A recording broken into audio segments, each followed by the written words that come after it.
Баланын тилинин өнүгүшүнө үй бүлөдөгү атмосфера чоң таасир этет. Себеби эгерде үй бүлөдө зордук, зомбулук же мындай атмосфера негативный болсо, бала коркуп, жакшы өзүнүн оюн айта албай калат, бир нерсе жегиси келсе айта албайт, бир нерсе кылгысы келсе айта албай калат.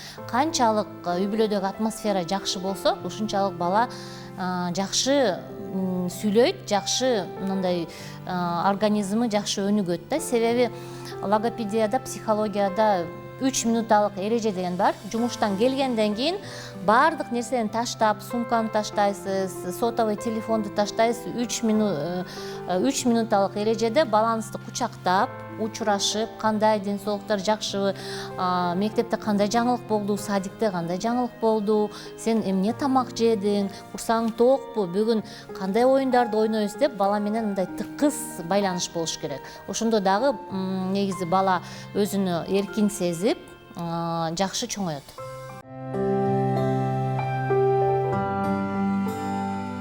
Тилдеги мүчүлүштөргө жол бербөө үчүн ата-энелерге эң биринчи берген кеңешим бала менен чоң адамдай сүйлөшүш керек, шашылбай сүйлөшүш керек.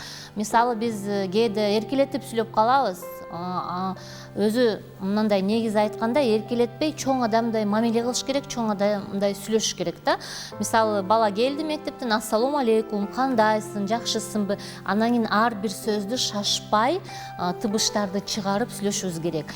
Себеби бала бизди кандай укса, ушундай сүйлөй баштайт. Ошондуктан эң биринчи эреже бул ата-энеси жана бир туугандары туура, шашылбай, дем алуу гимнастиканы колдонуп сүйлөш керек, шашпай сүйлөш керек.